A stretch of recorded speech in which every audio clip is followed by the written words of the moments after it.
नमस्कार, आप देख रहे हैं जनखबर। खबर देहरादून से है। उत्तराखंड में आगामी विधानसभा चुनाव के मद्देनजर सभी राजनीतिक दलों ने अपनी तैयारियां शुरू कर दी हैं।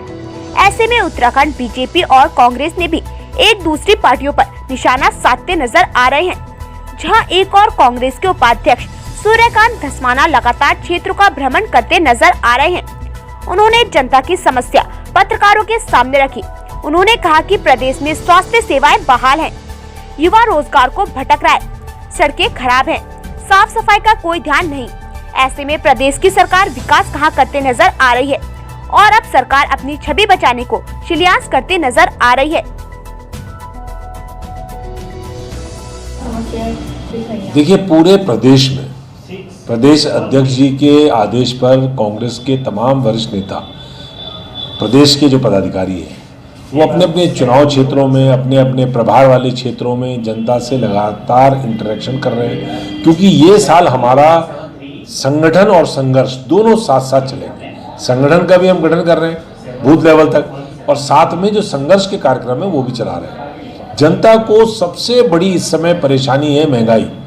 जहाँ हम जा रहे हैं, पॉश कॉलोनी से लेकर के और गरीब बस्तियों तक, मलिन बस्तियों तक, मोहल्लों से लेकर के और बड़ी बड़ी कॉलोनीज में जहां भी जा रहे हैं, वहां एक सबसे बड़ा मुद्दा इस समय महंगाई का है।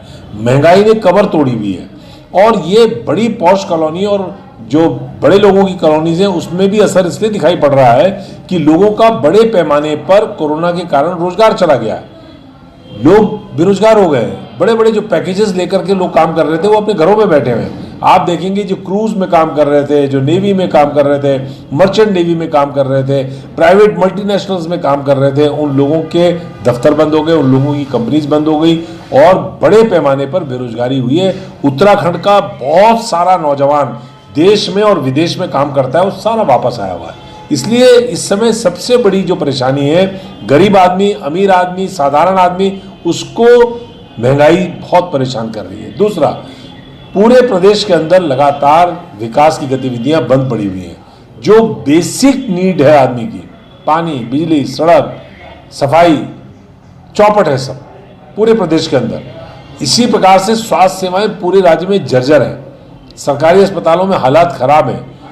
पूरे प्रदेश की जनता इस समय परेशान है। नौजवान तो आपको मैंने बताया ही, बेरोजगारी से जो बेरोजगार होकर आए वो भी परेशान है। जो पहले से पढ़ लिख करके नौकरी की तलाश में थे वो भी परेशान है क्योंकि उनको रोजगार नहीं मिल रहा है। तो ये सारी समस्याएं आज जनता की हमारे सामने आ रही हैं। सर, लगातार सीएम साहब आजकल क्षेत्रों के भ्रमण पे लगे हुए हैं और शिलान्यास कर रहे हैं, तो क्या लग रहा है आपको, चुनावी वर्ष से या मतलब अब पूरे प्रदेश का 4 साल सत्यानाश किया तो अब शिलान्यास ही तो करेंगे। 4 साल जब सत्यानाश किया तो अब शिलान्यास ही तो करेंगे। अब जाते जाते विदाई के टाइम आप देखते हैं कि जब जोत बुझने वाली होती है तो ज़्यादा तेजी से चमकती है।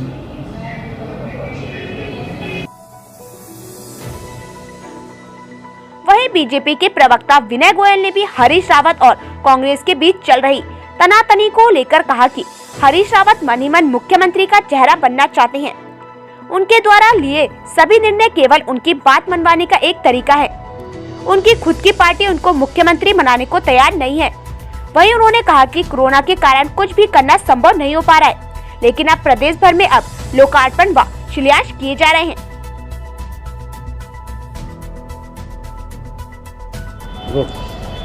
सर, अभियान एक बीजेपी द्वारा चलाया गया है, क्या कुछ इसकी मुहिम है?